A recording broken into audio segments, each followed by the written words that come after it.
As the Allied rolled over the German V weapon sites, they were followed by dedicated investigators led by Major Saunders, tasked with sorting through the rubble of especially the bombed-out heavy crossbow sites. Most of these had been bombed repeatedly, not because British intelligence actually knew what they were for, but out of the warrior antics that if the Germans can expend massive resources building something, well, then we can spend massive resources bombing them. As we saw from the small V1 bomb launch sites, they were incredibly hard to destroy, or rather hit accurately, and the bombing of these never stopped the firing of all V1s delivered, according to Colonel Wachtel in charge of operations. And the mobile V2 launchers could be set up anywhere, as long as there was a solid, flat slab of concrete. These were the actual dangers to the Allies, one that according to Operation Heavy Crossbow was accepted as negligible to Operation Overlord, as it was stated that, opposite what we've been told since, the invasion was never jeopardized by the V-rocket attacks. However, the Allies did at times expend up to 40% of their bombing force destroying these sites just the same. And not just the large firing bunkers were targeted, also the factories, production facilities across the occupied territories, and the fuel plants. Thus, with exceptional speed, the German industry was moved underground, into over 1,000 new relocations, underground caves, tunnels, purpose-built underground halls, or massive above-ground bunkers such as we see protecting the new submarines, or the Reichsmark, or the blockhouse. After the bombing of Peenemünde and the later assassination attempt of Hitler's life, the SS was now firmly in control of the special projects, and their security and secrecy was ensured by Heinrich Müller's Gestapo.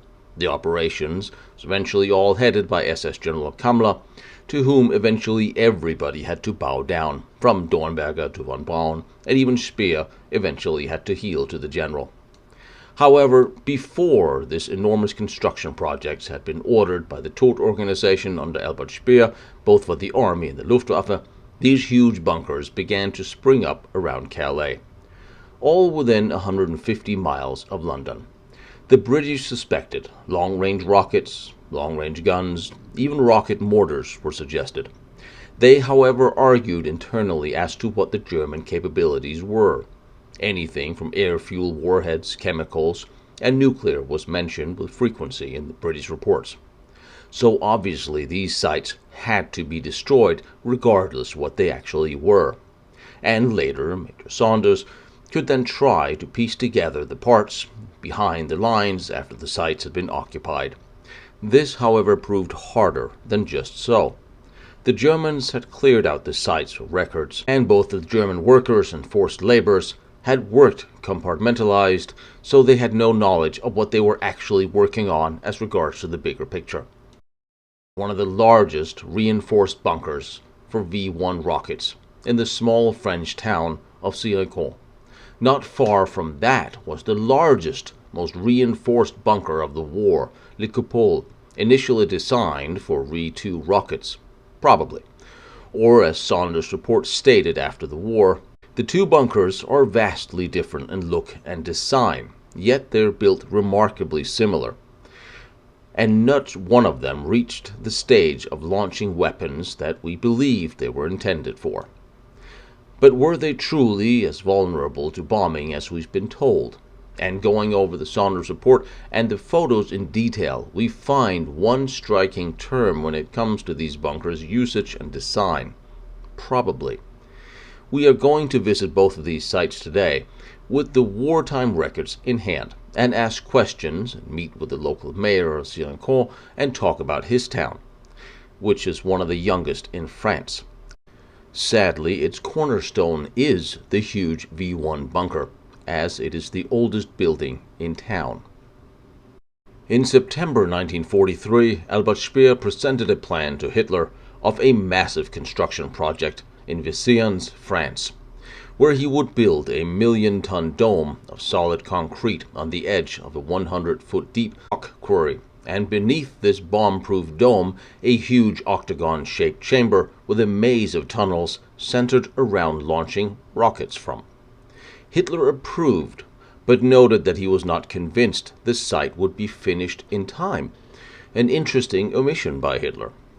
In London, it had been estimated that the German intention was to deliver 2,000 tons of explosives on London every 24 hours, according to the Air Ministry's Director of Intelligence. Given this frightful prospect, a significant bombing campaign, Operation Crossbow and Operation Heavy Crossbow, began December 21, 1943, against the large bunker sites and the 69 smaller V-1 ski bunker sites. 1,700 tons of bombs later, Colonel Wachtel, who was in charge of the V-weapon launch, notes, in his regiment had suffered no casualties except for 30 French workers, and the sites were quietly being rebuilt while giving the appearance of being abandoned as the bomb craters were left unrepaired. In a conference, Hitler stated, and I quote, "If they," meaning the British, "were to put up objects like this, and we knew that they were for wiping out Berlin, we would just get a little jittery and set our Air Force about them. They know exactly what we're up to, and they are writing that we've got rockets, that they are saying it is possible that we can fire 1 or 2 tons of explosives at them, and now they are believing it themselves." Hitler continued, "The Allies could not rule out the possibility that the Germans had succeeded, but as long as the sites were either enormous or well fortified or very numerous, a small labor force and troop would suffer little during the bombing attacks," Hitler said. "Hitting such a small target from 20,000 feet is pure chance." Jodl then remarked some of them had been attacked from as low as 6,000 feet. Hitler replied, "That's true, but if we gradually build up our anti-aircraft defenses, that will change. We must transfer strong anti-aircraft defenses to the west." He was clearly aware. An example of one low-level attack on La Coupole was the resulting 2 German workmen were killed, and it took 45,000 man-hours to clean up to resume work, but the actual building project had suffered little damage. Colonel Wachtel had by February 25, 1944, 95 ready V-1 catapult sites in France, and he had abandoned the known ski sites knowing that these would be bombed constantly, as they indeed were, but continued to pretend to work on them for deception, and it worked. However, by January 1944, hardly any V-1s had actually been delivered, as Albert Speer placed focus on the A4, and the production of V-1s suffered and could not obtain the 1,700 skilled laborers they needed. Karl Otto Sauer would not fully support the V-1 project unless it was transferred to his control. Thus, infighting again got in the way, and Hitler blamed Milch. The A4 too had issues, still with the compass difficulties, but these flaws were slowly being ironed out, and accuracy on both weapons increased. This was picked up on by the British intelligence. But interestingly enough, it was not until December 20th, 1943, the British actually informed the Americans about the German rocket danger. Meanwhile, in France, Wachtel was observing the Allied bombing effort, now killing 20 Frenchmen for every German soldier, and only directed at the ski sites, not the new smaller launch sites he was building, so practically to no effect. And it would never hamper the firing of every single V-1 rocket Wachtel was delivered. But production delays had him waiting. In 17 weeks until June 12th, the Allies had dropped 23,196 tons of bombs on abandoned ski sites, thus to no effect. By May, it seemed that only the V-1 would make the continuous moving launch dates set by Hitler, constantly moved by production delays. For the past couple of months, Artillery Battalion 953 had been training to man the big bunker La Coupole in order to launch rockets, yet they would never be deployed there as we know. Hitler had suggested chlorine trifluoride, a new developed incendiary chemical warhead for the A4. This had been developed by the SS. It is interesting to note that during the 13-month of Crossbow operations, they absorbed nearly 14% of all Allied air sorties and 15% of bombs dropped, and in July and August a full 40% of RAF Bomber Command's assets was used and dropped 73 tons of bombs, without affecting Colonel Wachtel and his men launching every rocket they received. The bombing of the Zeppelin works and other production facilities were far more damaging to the production of the rockets, and the Crossbow operations can generally be seen as a failure, with which it was never coordinated with the pre-Overlord strategy, and it was a failed opportunity. The rocket projects were more hampered by German mismanagement of projects than the Allied bomb damage, as it turned out. At the large bunkers such as Blockhaus, Siracourt, Wizernes, did divert a large amount of Allied air assets that could have been used in ways more damaging to the German war effort. As Colonel Wachtel's officers reported to Hitler in 1944 August, the ferocious Allied air attack was a clear proof of how damaging the V-1 bombing of London was, and Hitler agreed, and so did the many thousands of affected families in London. In October 1944, the Prime Minister issued orders for a full report of the heavy crossbow sites be made, and personal reconnaissance of these sites to be carried out by Duncan Sandys. The smaller rocket installations had been investigated, but the large heavy sites and their true purpose were still largely a mystery. These included the Blockhaus, and of course the Kammler, Wizernes, and Siracourt. Both sites had been heavily bombed, but not actually destroyed by bomb hits. Of the heavy sites, it was noted that all of them had an offensive purpose except the Vatan Blockhaus, that seems intended more for a chemical factory associated with the crossbow sites. The Coupole appeared to be designed to launch heavy rockets, while Siracourt appeared as a launch facility for V-1 rockets. The Coupole is 117 miles from London, thus within range. It was constructed into a deep hill, chalk, covered by clay and sand, connected to the main rail lines with generally poor road connections, with extensive tunneling and extremely large reinforced dome cover.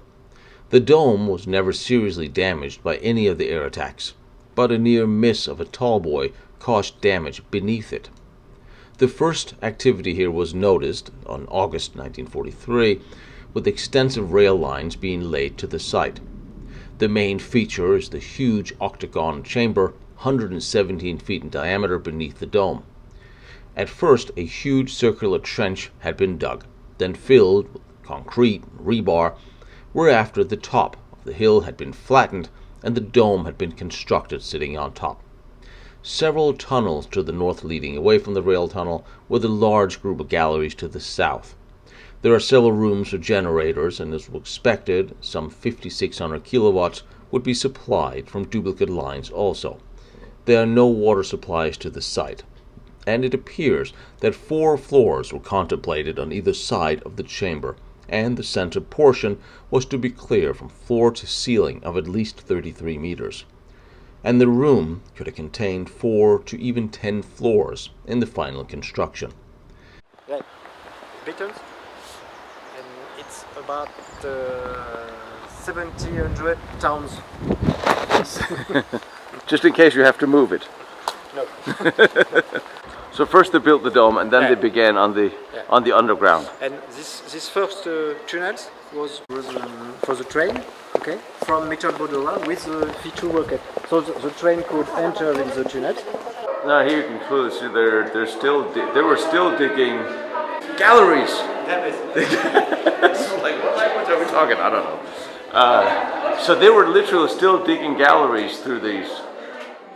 The internal construction and tunnels were not nearly complete, and several tunnels could not be investigated due to collapses. The main tunnel had an incomplete train station, and some documents were found indicating a heavy lift crane to aid unloading, from a standard gauge rail to a narrow gauge leading into the storage of the tunnels. Also a lot of incomplete galleries, possibly living quarters and machinery. To the west is a small group of excavations where administrative offices and a hospital was established. Huge door sections were found also at the Wotan site. Each were 55 feet high, based on what was found there. However, some sections may not yet have been delivered or taken away. Thus, the doors might have intended to be higher, and the site would have been able to accommodate doors as tall as 75 feet. It seems certain that the doors was intended for a large object to pass through vertically, at least 55 feet tall and 13 feet wide.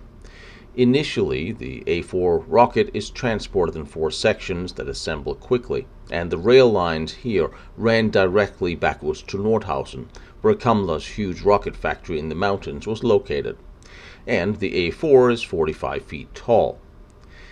The rocket conclusions stated, however, that the site may have been intended for Germans to launch a rocket of twice the size of A4, which would then have fit.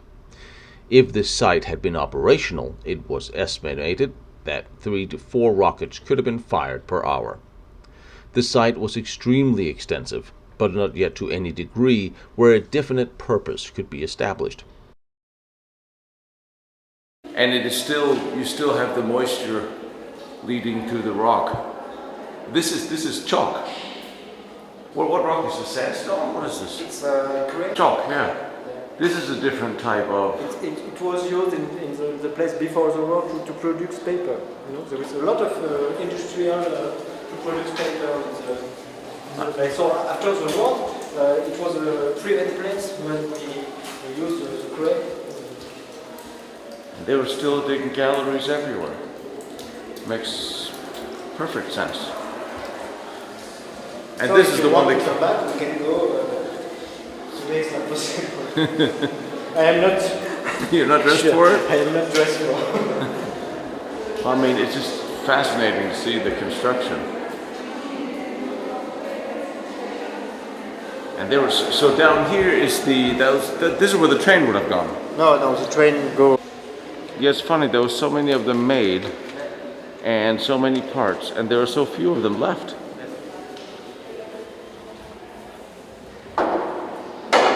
So this was the inside of the roof. Yes. And it didn't even crack really during the bombing. And this is 5 meters thick.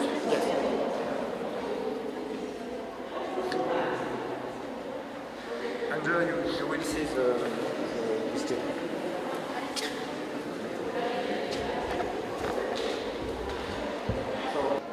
This is how thick this was. Full of rebar. All the way over to, this is a new door. Was there a door here? No? No. This is all new.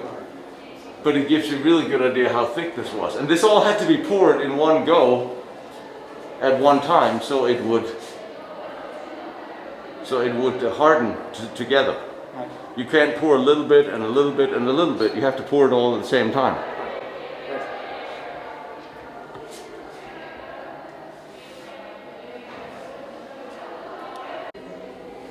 It almost looks like rock, if it wasn't for the rebar. How many tons of cement? 55,000 tons. With meters. Well, yeah. How long did it take for them to build the dome? Do we know? From the end of September, about 6 months. From the end of September 43 to the beginning of 1944. Very quick. It is almost surprising that they didn't use more labor. I mean, 55,000 tons, about 6-7 months, and all this. There was also a lot of German civil Yes. miner who came from the war. There's a number of German civilian firms hired for the construction, and some of their construction notes were found, and is represented in the report that I will upload the entire Saunders report and pictures to the Lost Battlefields website for members.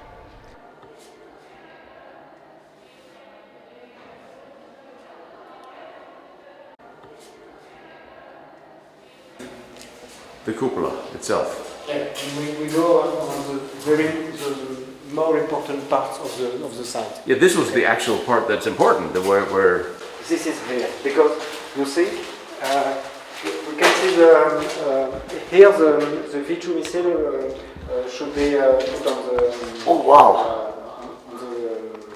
on the top. yeah. You see, and so it's the stand where the German troops should prepare the V2 missile before launch. You see. Yeah. So, but But the construction was not ending, and there is all this part to put outside. But This is crazy. You can see all the stars. I know, this is enormous up there. And I'm seeing, is that a metal roof I see part of? This is huge. So all this they had to dig out. Yeah. So they could work in here. Yes, because it's all around, and there is two circuit of productions, you know. Yeah. One here and one in the other side, because you could prepare the features on two circuits. On either side of the and then come to wow, this is just so all this they really weren't finished. Yeah.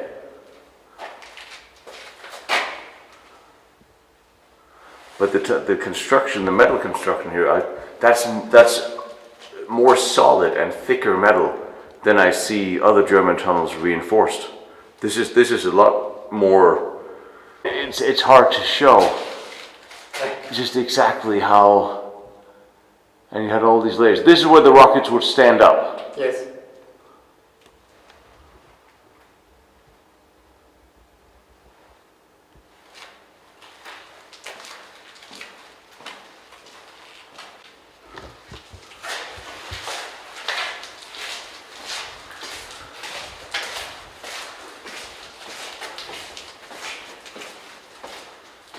Oh, totally.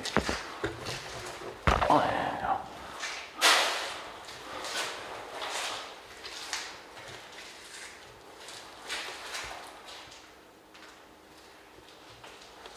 They've really dug into this. I mean, chalk is not the hardest to work in.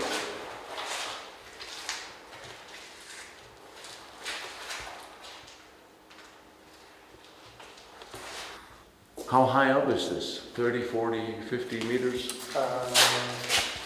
24 meters, I think. 24. And these grooves were to put equipment onto. Yeah. It's just, this is so impressive. It's amazing what they built.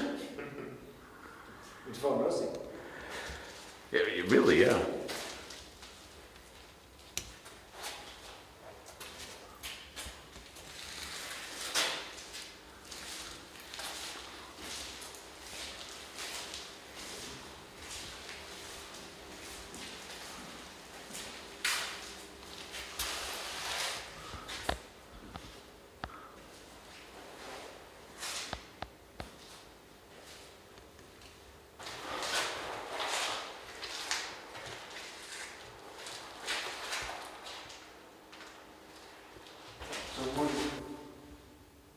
The wood part.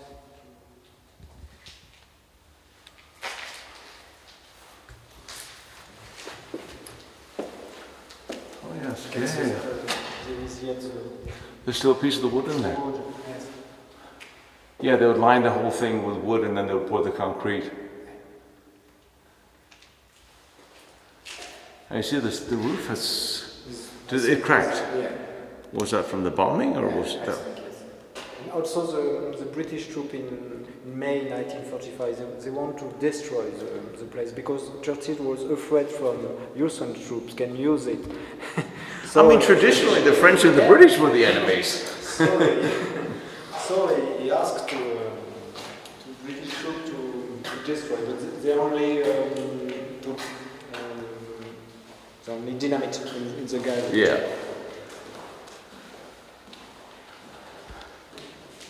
Well, Churchill had a lot of bad ideas. Like sinking the French fleet was probably not the smartest one.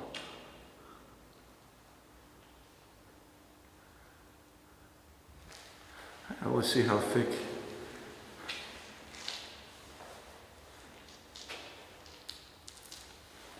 Now, Laurent, you've seen me with before as I interviewed him about the book for the project he spearheaded about the 9,000 French deportees that ended up in Nordhausen. He did promise me that when I came back and we were both dressed for the occasion, all the other underground tunnels that was partially dug and full of mud, he would take me through, and I'm absolutely going to hold him to that in this next year.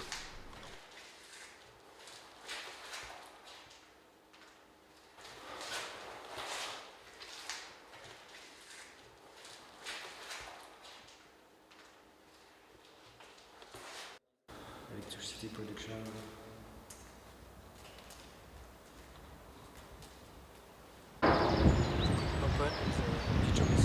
The construction of the dome was interesting and in a similar concept to the Weingut plane factory shelters and the one in Siracourt. Extremely simple and almost bomb-proof before the inside of the bunker was ever begun. In La Coupole, a square ventilation shaft on top was driven 6 meters down. From drawings found, it should have connected to a horizontal shaft for ventilation into the dome itself.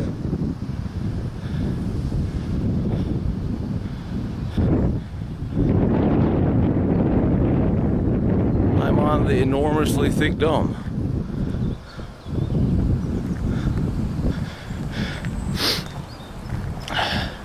Do not recommend you all going up here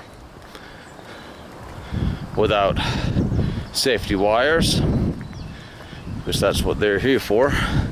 But this is the dome.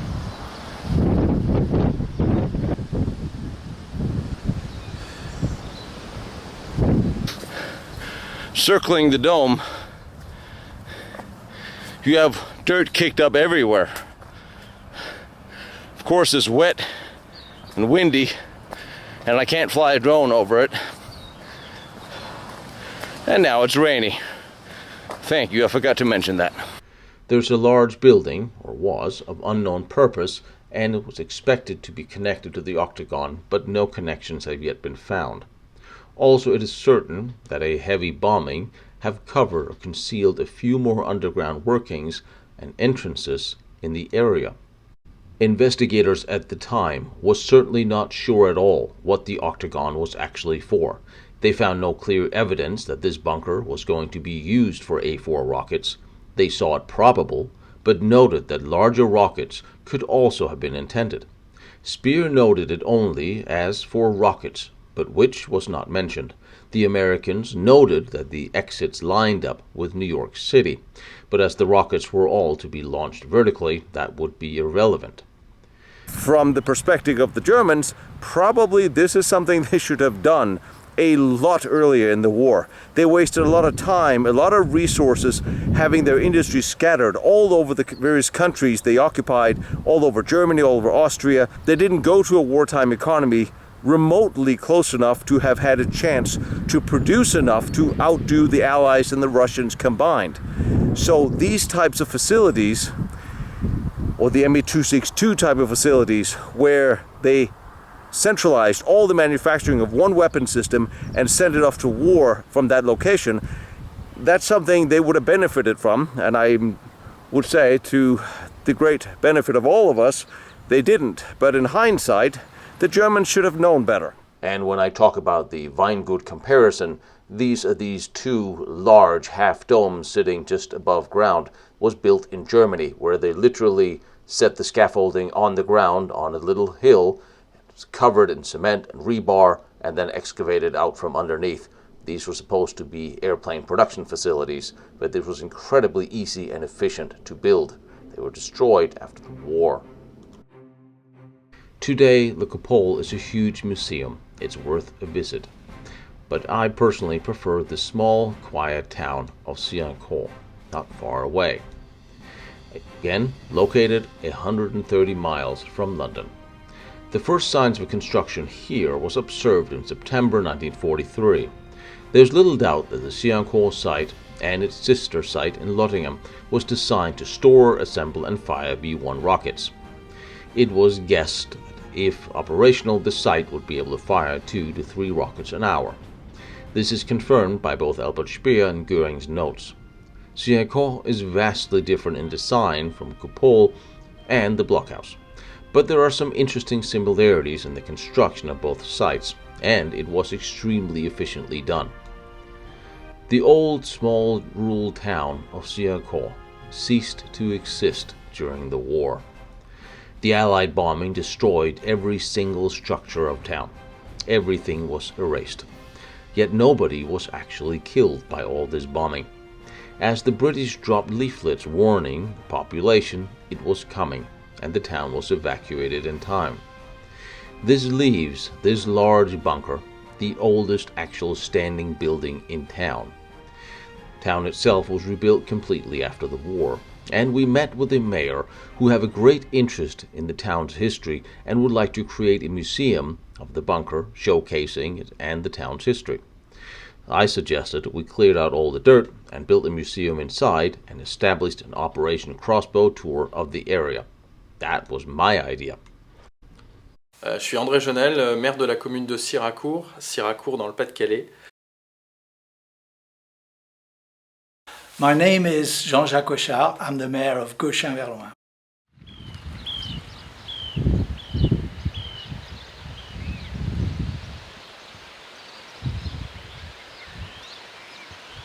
Siracourt a une histoire spéciale puisque Siracourt a été l'endroit où les Allemands, en 1943, ont construit un site d'assemblage et de lancement de V1.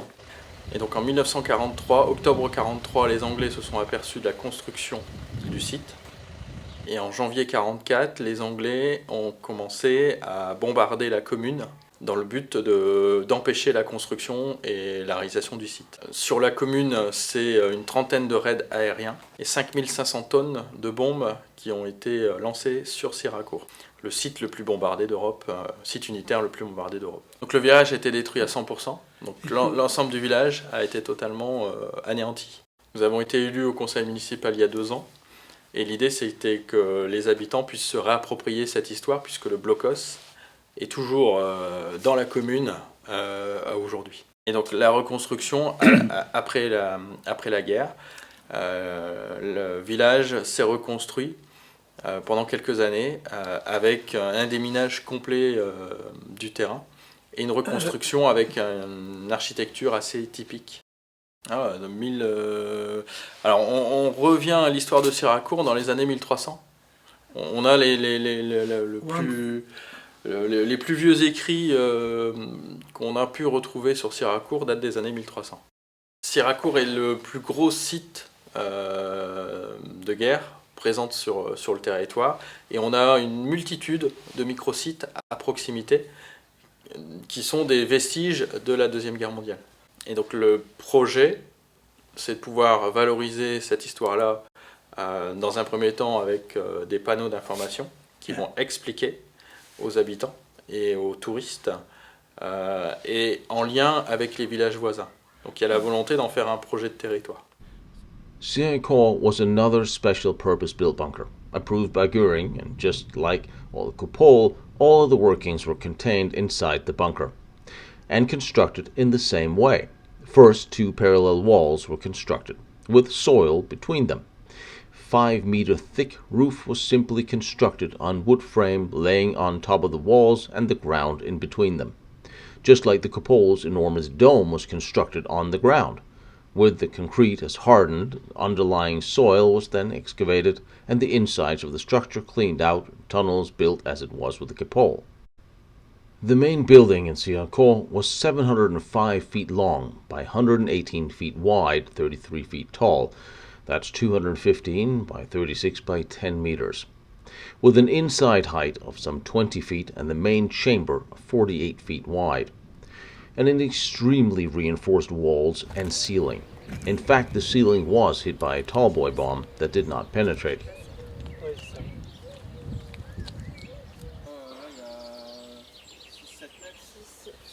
Six, seven meters, I would say 8-9 yards.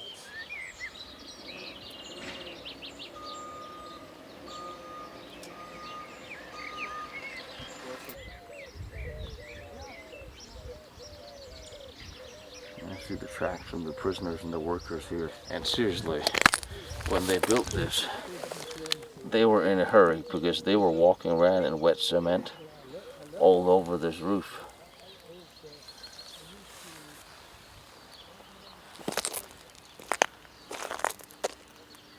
This is just a smaller version of the Weingut bunker, which is fascinating to see how they built the sides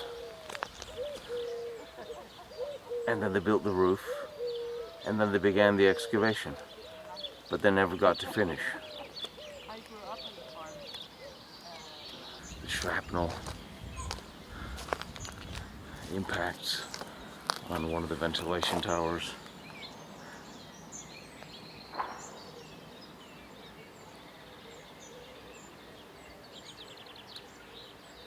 I am so glad the local mayors here want to do something with this.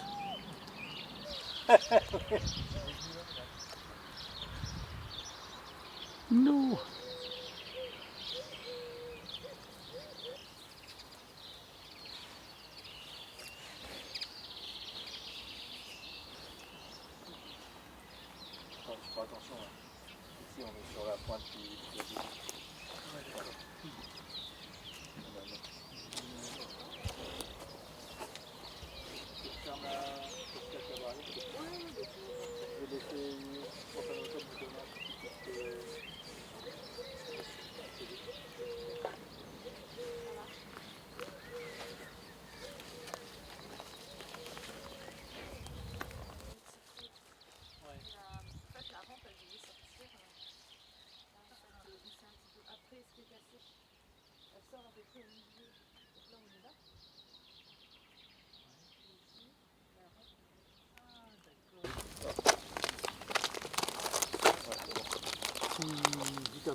Ouais, bah c'est gentil.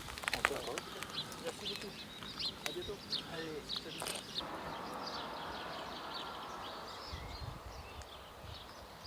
J'ai habité longtemps en Haute-Savoie, à Annecy. Ouais. Et quand je suis parti, Une porte en béton, tu sais, c'est pour ça que c'est plus haut. Et c'est pour ça que c'est large. C'est pour le débattement de la porte. d'accord. Et La rampe, elle est à l'eau. And we're standing on the entrance. Underneath us was where the ramp would have been. Right here was dismantled after the war by 80 German prisoners. And inside, underneath where I'm standing now, was supposed to be a huge sliding door. So they would slide it open, wheel the rocket out, fire toward London, shut the door, and repeat. This is an amazing place.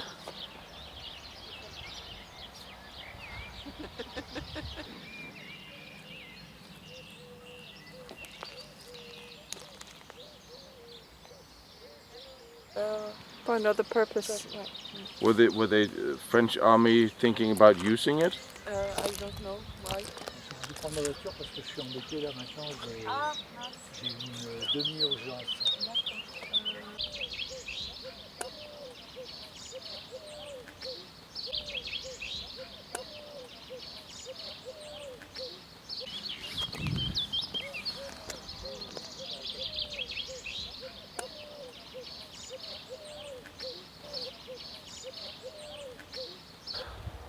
So from this direction here at the end, the train would come and enter the bunker.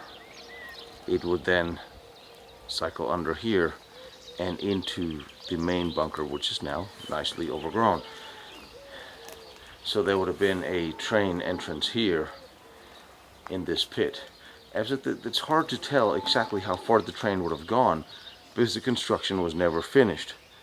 The British and the French engineers afterwards excavated a few tunnels to see exactly how elaborate it was and how deep it went. But they didn't excavate the whole site, which is really interesting. And here you can really see, this will be one of the, I suppose we call it buttresses, where the roof would then be placed, and the actual bunker is in here. This is just an entrance for where the train would go in, with the parts of the V1s that would then be assembled inside. And why there's a little opening there, I do not know, because again, we're looking at places where the plans had never actually been found, and the cows are not telling.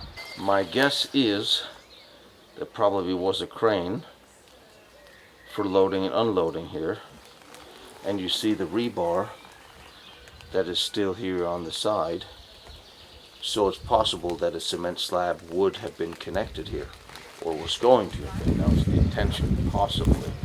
And when you look inside these, there's a little tunnel in here as well.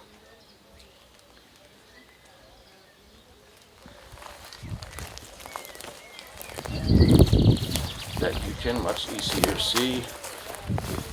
Here's the little tunnel.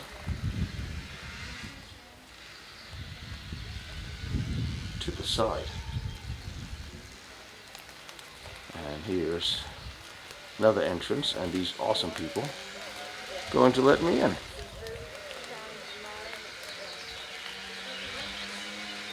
The interesting spot where the French engineer covered up one of the tall boys.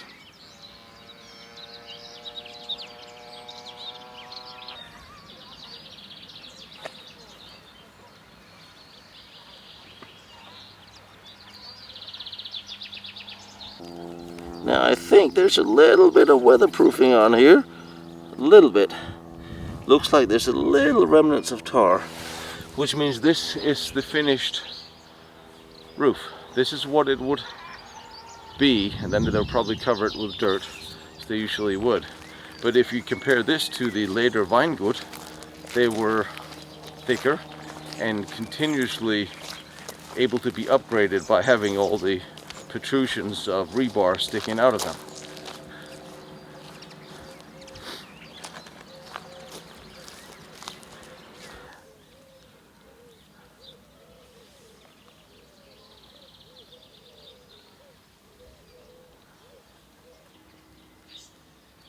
So this is the thickness of the roof. No, it's not. This is just the top part. Underneath this is the full thickness down to here, right?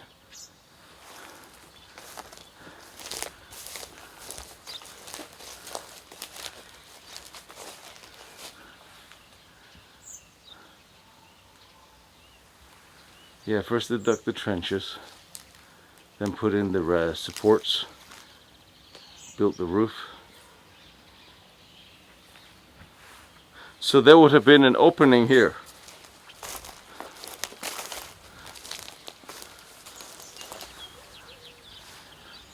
They should have known even before the main impacts that this was not a sustainable location.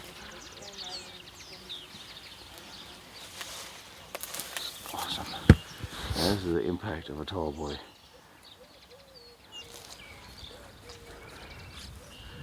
So the ramp would have been here, to this side.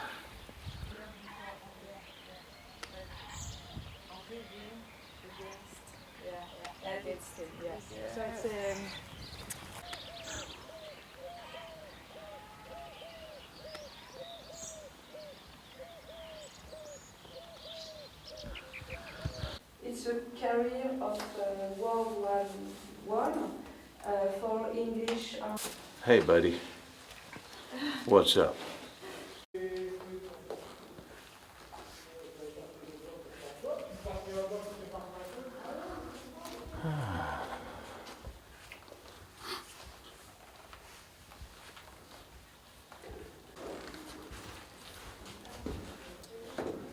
Oh, my favorite place to be in the world is underground and strange places. Wow. I have the roof up here, which is much higher up than I thought.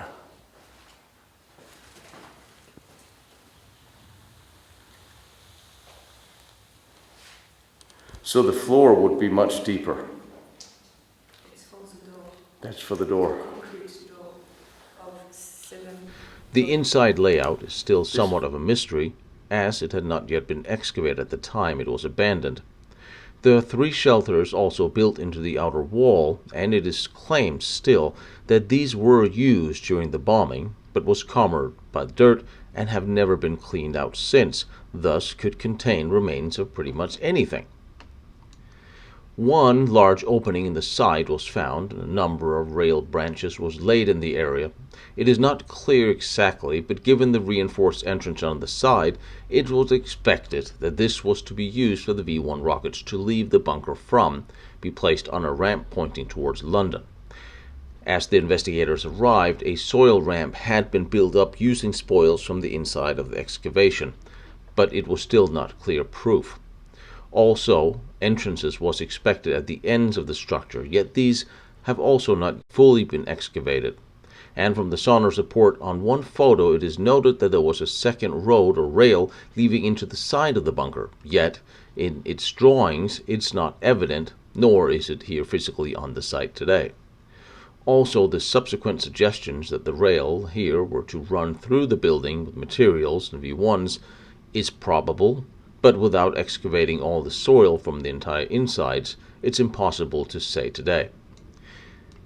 And it is interesting that after this site was abandoned, the German engineers were transferred to Germany, where they were tasked with building the large Weingut 1 and 2 bunkers. In the same manner, however, in form of an enormous half-dome, simply by pouring cement and rebar on the ground in a half-dome shape, whereafter excavating the soil after it had hardened. It is an extremely cheap and easy way of constructing large hardened shelters or buildings. Personally wonder why this method is not being used more today.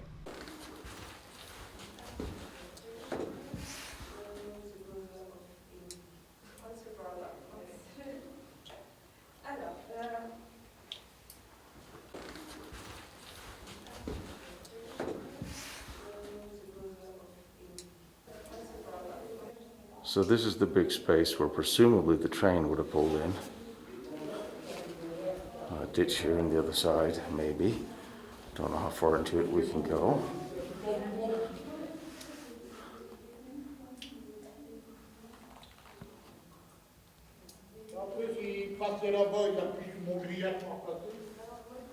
And this is the other tunnel dug by the French or British.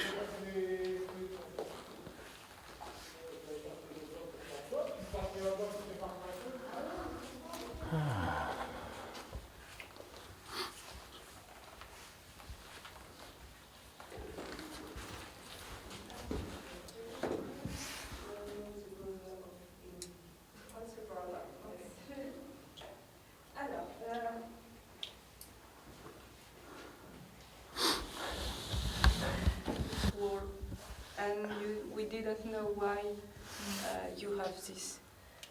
And if you have the oldest of Siracourt here, because it's origin of Siracourt. Yeah, I guess it is. Yes. With the technique of construction, it's the oldest part of Siracourt. The last intact part of town. Yes. And you still have the wood. You still have the wood construction, the wood supports. Yes. Yeah, they built the thing underneath. This was laying on top of ground. Mm-hmm. This was laying on the dirt. So here's still. And then the little cement. Une fuite, il est passé là. And you have some wood là-bas.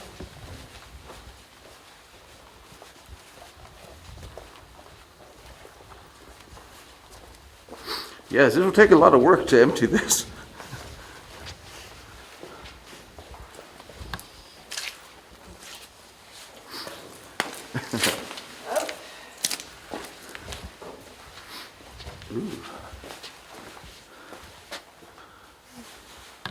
The wood of constructions, of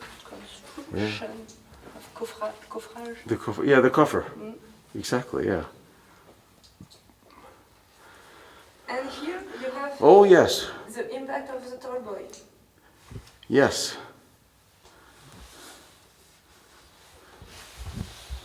And impact of the tall boy in 5 meters roof.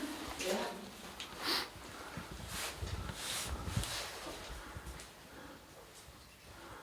Yeah, see how it buckled.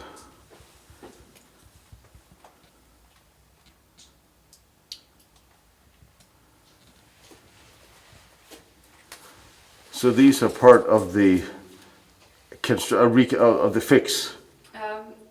I think. We think it's to know where construction is the level. of construction. The level of The level of construction to have some to see the step of the construction. Because you have another piece of iron, it's iron, on the tunnel. Okay.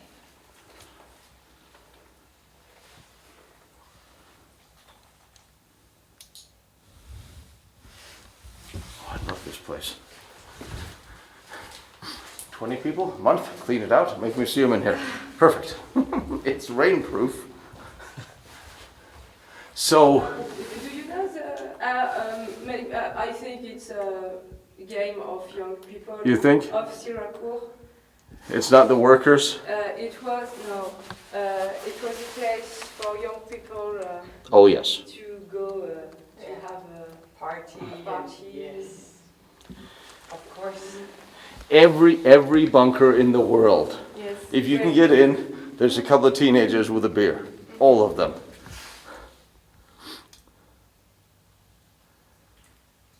A blocos de la Rochette between Boulogne and Blocos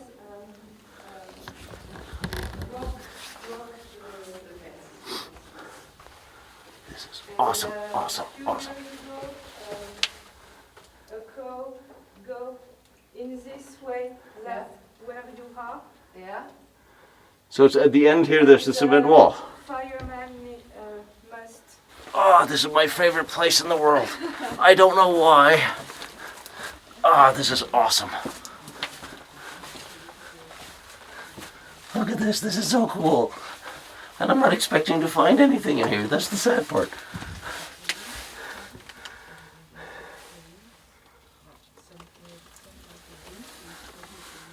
Look at how they dug this.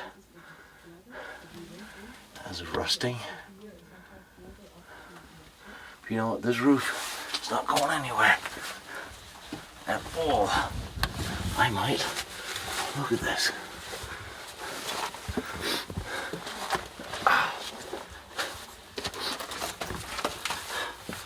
I should have brought my cigar. This is crazy.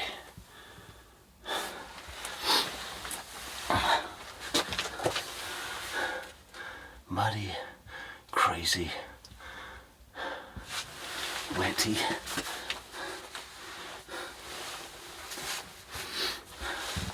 So this tunnel was dug afterwards just to see how far it went. And it goes up to the wall up there. And that's pretty much it. Which is a shame. Because I really want to excavate this whole thing. See what's in here. But all you're going to find is a roof and a ceiling.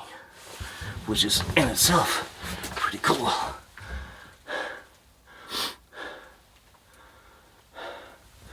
See how this was laying on the ground.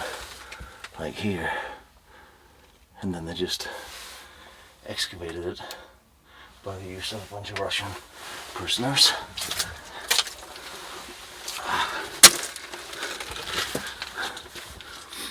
Well, not halfway here.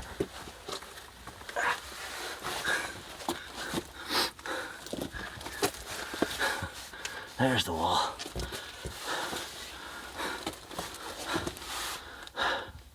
There's the wall. There's a cement wall right there.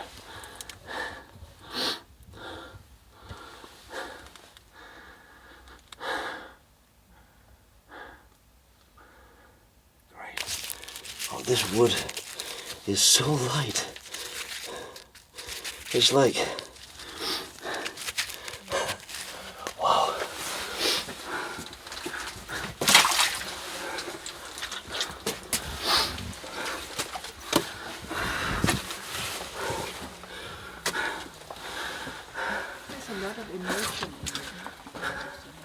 Oh, that was fun. So they dug those too. And here you have a little door to have a security for the main door in concrete. Yeah. The main door is on the other side of this wall, and it's a security exit. Did they deliver the door? And you know the level, The of level? the Yeah. level of Flower? the floor. Was way. The excavation It is, yeah. here. Was the door delivered? The big door? Was it here? It's the other side of the road. So where is the door now? No, not constructed. Okay. It's just the place where Yeah. she will be constructed. Yeah, no, at Blockhouse, there's a little bit of the door is still there. Yeah. Oh, this is bigger. This is a bigger hole.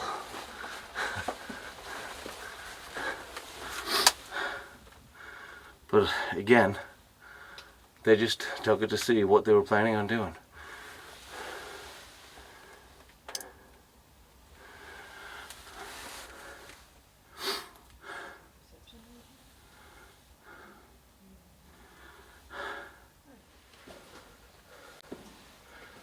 Oh, the woods for the switches.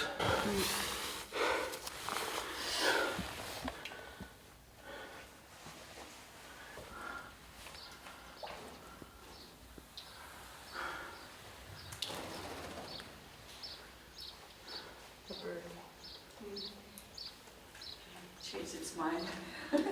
Came in and said, undo. And that's why it's But they would wheel out the rocket, and then they would close the doors, and then they would fire.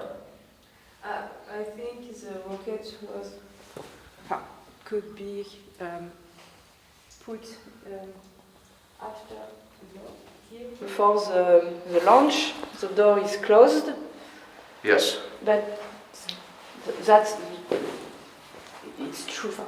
It's a good idea. But you have a big building to protect the construction, but maybe you have no wall For the ramp. for the ramp, and you have no idea of the final project. Maybe it's possible to have walls. Maybe you have not any Well, plan project. the ramp was cheap and easy and light. They had mobile ramps. If the ramp was destroyed, they could build another one pretty quickly. Oui. And with the V1, they would fire it with a catapult, Yes. not with a rocket. So the backblast wasn't that bad either. But if you had a bomb, it's not. You have no protection because Yeah. maybe you have some wall. There should be something, Here. yeah.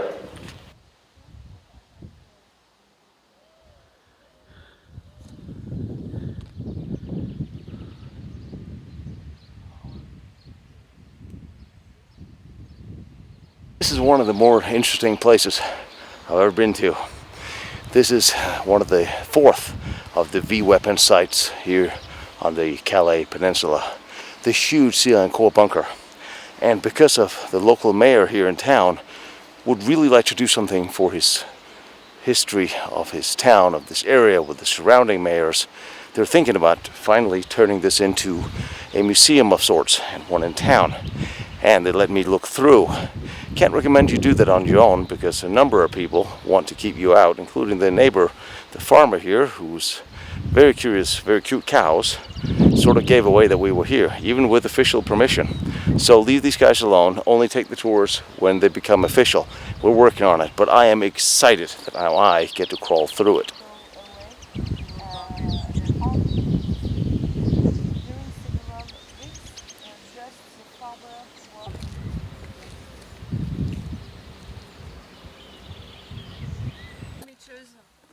I know someone. With a snake camera. Yes. So you see on here you have the ventilation shafts. They dead end after a couple of meters inside and down. But you see these steps of the construction here on the side as they move their way along the length of the bunker.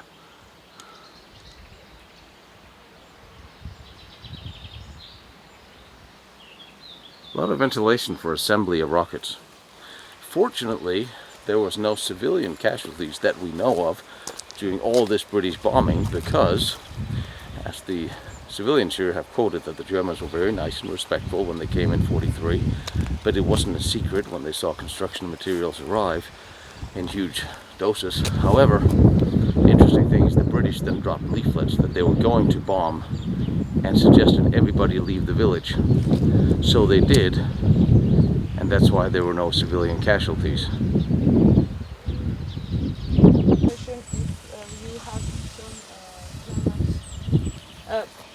In report of gendarmerie, you have some information.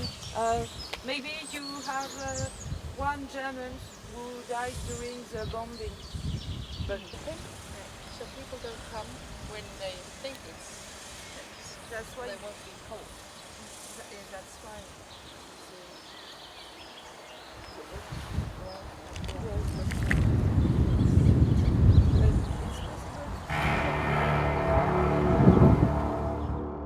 As the story behind these large structures, were they just ramblings of a madman? Hitler wanted large concrete structures full of rebar, we're told, and the German developers' structures were deeply rotted with infighting agendas and opposing forces. However, there were extremely intelligent people behind the scenes. The directors of IG Farben, Krupp, bankers like Thyssen, spies like Canaris and Galen, driven engineers like Kammler, and far-sighted organizers like Himmler and Bormann. Like them or not, these were men who understood the development technologies, perhaps better than Hitler.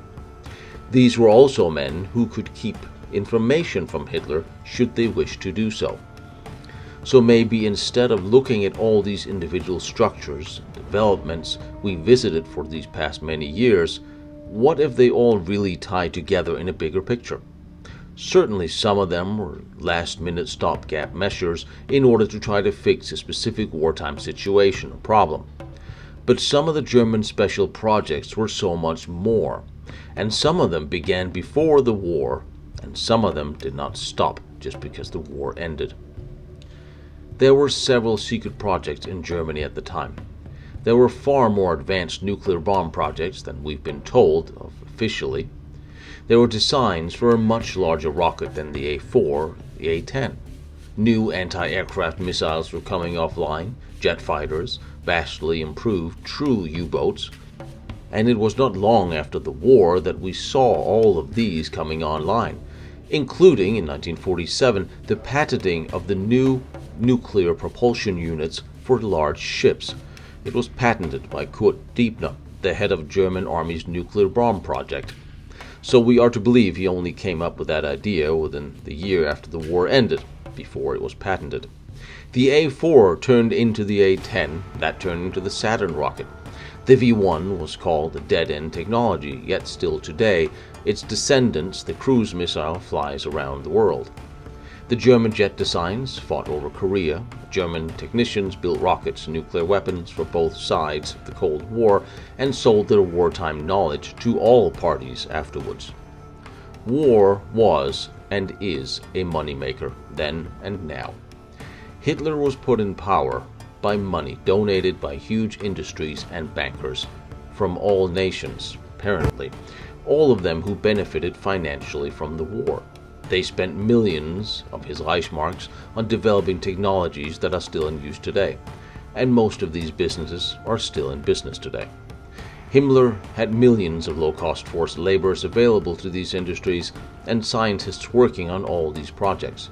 And after the war, well, the common people, the worker, the soldiers, the civilians, they paid the price. The big businesses and bankers never did. They continued to benefit from what they had built with German industry during the war. So the question is, what ties what to projects here? Well, if we take nuclear scientist von Ardenne, he had developed a miniature nuclear weapon as he reported in 1943.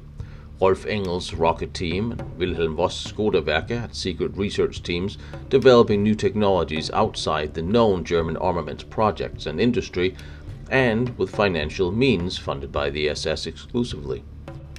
Kammler's jets, rockets, nuclear bomb tests conducted with Deep Dun Schumann.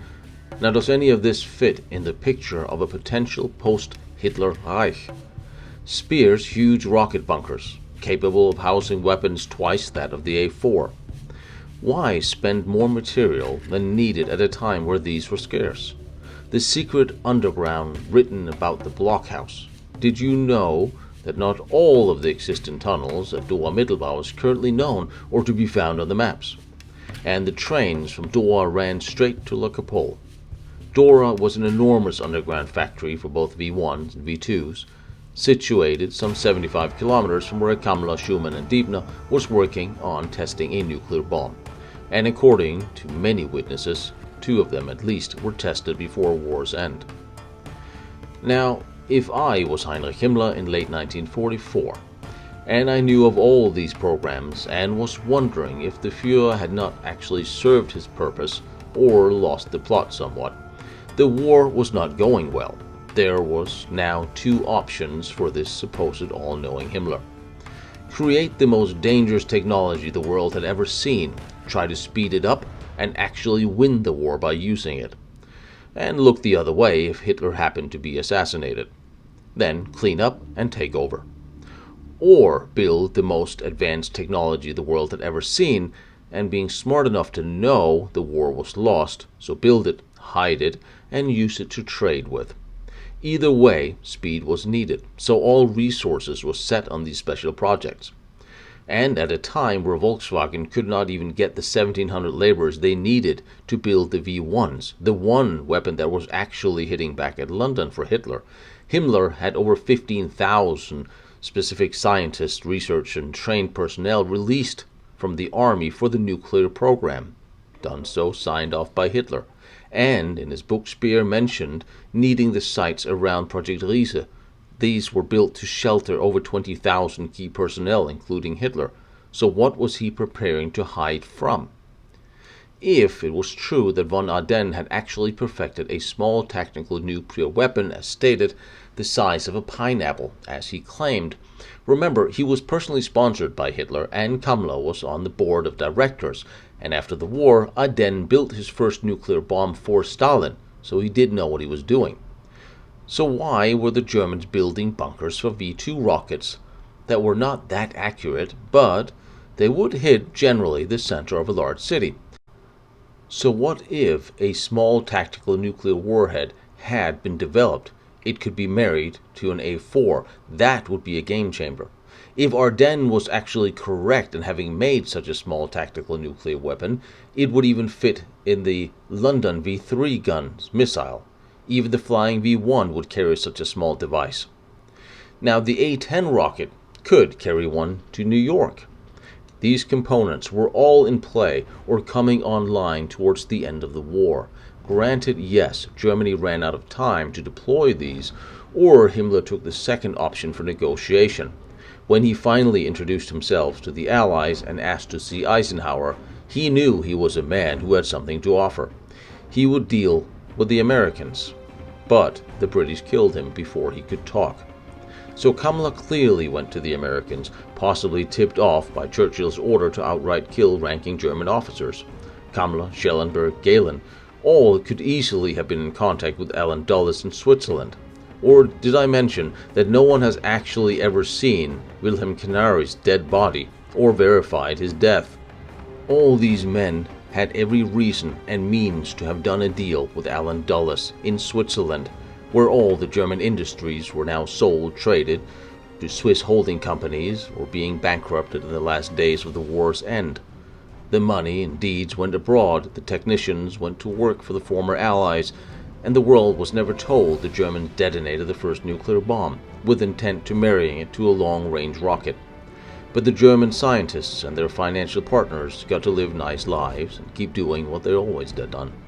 When we look at these huge bunkers and shake our heads as to why they were built, they served a purpose, and maybe had a secondary objective that we are still not entirely being aware of. The war may be over, but the battle for the truth is not. And these huge remainders stand around the countrysides of Europe and can be investigated further, and should be. And we should never forget all of those who lost their lives in the pursuit of peace, or war, or financial gain.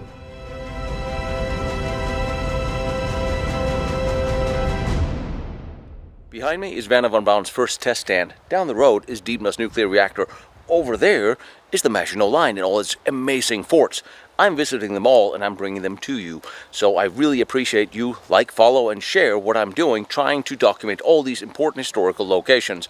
And if you feel like you want to watch more pictures or documents that I use for these, go to lostbattlefields.com. And if you feel like helping me out with my travels, because gasoline and travel and airfare is expensive, my PayPal is there, protectionserviceint.com. You are more than welcome, but you don't have to.